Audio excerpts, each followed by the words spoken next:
Good morning students. हमने unit first पढ़ लिया था about the PHP and capabilities of PHP, static and dynamic websites में difference, server side and client side scripting language, capabilities and advantages of PHP. इन सब topics के बारे में हम फर्स्ट यूनिट में पढ़ चुके हैं। अब सेकंड यूनिट जो है वो है पीएचपी स्क्रिप्टिंग इंट्रोडक्शन। इस सेकंड यूनिट के अंदर आपको जो बेसिक स्क्रिप्टिंग है पीएचपी के बारे में उसके बारे में बताया जाएगा। तो सबसे पहले पीएचपी को इंस्टॉलेशंस के लिए कुछ सर्वर्स की आवश्यकता होती है। तो यहाँ पे बहुत सारे सर्वर्स मिल जाएंगे आपको। और जैसा आपको पता है कि पीएचपी एक ओपन सोर्स लैंग्वेज है, दैट मीन्स यह फ्रीली अवेलेबल है नेट पे, इंटरनेट पे आपको फ्रीली अवेलेबल है और आप आसानी से इसको बिना लाइसेंस की आवश्यकता कि इसको नेट से या इंटरनेट का यूज़ करते हुए इसको फ्री में डाउनलोड कर सकते हैं। उसमें कुछ सर्वर्स हैं वो उनको डाउनलोड करना पड़ेगा आपको। तो बेसिकली में जो इम्पोर्टेंट जो 5-6 सर्वर्स जो हैं जो काम आते हैं मैक्सिमम, जो लेटेस्ट सर्वर है उनके बारे में बात करूंगा मैं। तो उसमें जो फर्स्ट सर्वर आता है जो उसको वैम सर्वर कहा जाता है।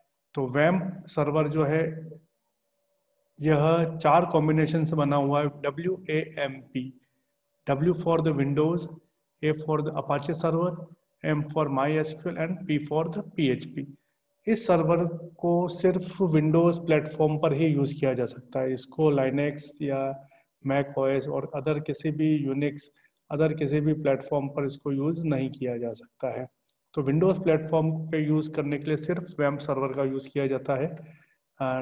Again W for the Windows, A for Apache server. Apache server एक HTTP सर्वर है जो HTTP सर्विसेज प्रोवाइड करवाता है वेबसाइट्स को।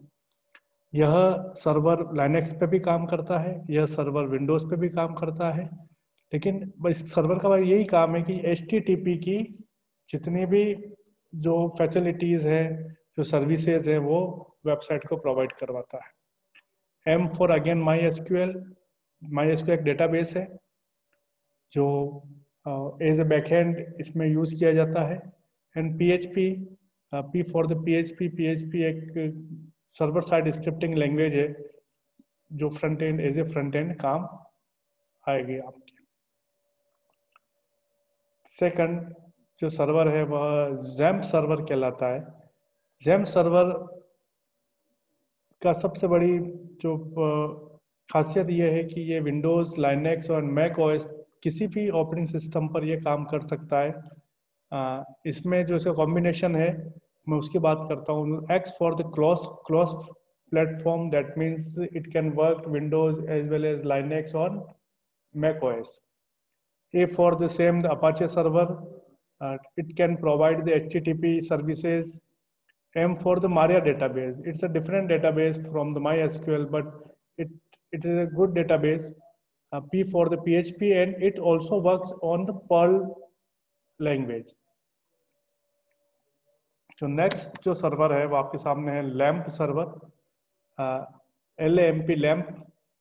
इसके अंदर यह सिर्फ लाइनेक्स ऑपरेटिंग सिस्टम पे काम करता है। L for the Linux, A for same Apache server, M for MySQL database and P for the PHP। जहाँ पे भी आप ओनली लाइनेक्स प्लेटफॉर्म का यूज़ करना है वहाँ पे आप लैम्प सर्वर का यूज़ कर सकते हैं। फोर्थ है लैम्प सर्वर, यह सिर्फ लाइनेक्स प्लेटफॉर्म पे काम करता है। यह है LEMP, L for the Linux, E for the engine X। तो यहाँ पर जो फुल फॉर्म है वो N से स्टार्ट है, लेकिन इसका जो पूरा नाम है वो उसको बोलते हैं इंजन X। इसीलिए LEMP में N की जगह E लगाया गया है। M for same MySQL database and P for the PHP। एक सर्वर और है AMPPS सर्वर। यह server also works on the various platforms like Windows, Linux and Mac OS. A for the Apache server, M for MySQL database, Mongo database, P for the PHP, P for the Python and Perl, and S for the Softaculous auto installer। ये सब पांचों server है। ऐसे बहुत सारे server आपको और भी मिल जाएंगे जो पीएचपी की सर्विस प्रोवाइड करवाते हैं इंटरनेट पे, लेकिन हम यूज़ करते हैं इन सर्वर्स को यूज़ किया जाता है mostly XAMPP and vamp server का यूज़ ज़्यादा किया जाता है। आपको इन सर्वर्स को आपको इंटरनेट पर आपको ये नाम टाइप करते हुए आप किसी भी वैम्प या जैम्प सर्वर दोनों में से एक सर्वर आप इंस्टॉल कर ले अपने सिस्टम के ऊपर, और उसके बाद मैं आपको बताऊंगा उसकी बेसिक स्क्रिप्टिंग कैसे की जाती है, उसमें कैसे प्रोग्रामिंग की जाती है। तो मैं बस फर्स्ट आपको एक चीज़ सिखाने वाला हूँ कि बेसिक स्क्रिप्टिंग के अंदर जो पीएचपी स्टार्ट होती है वह इस टाइप के साइन से स्टार्ट होती है, greater than and question mark के साथ, और बंद इस टाइप से होता है, question mark and greater than sign.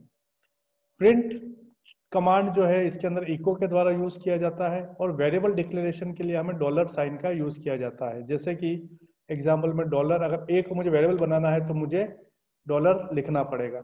मुझे इस लैंग्वेज में पीएचपी में मुझे डेटा टाइप्स लिखने की आवश्यकता नहीं है, वो डायरेक्टली वो उसको कन्वर्ट कर देगा उस टाइप में डेटाबेस में जो जिस टाइप का वो वैल्यू है। अगर वो 4.0 है तो वो एज ए फ्लोट उसको यूज करेगा, अगर वो 4 है एज ए इंटीजर यूज करेगा, और अगर ब्रैकेट इन्वर्टेड कॉमा में 4 है तो एज ए वो कैरेक्टर उसको यूज कर लेगा।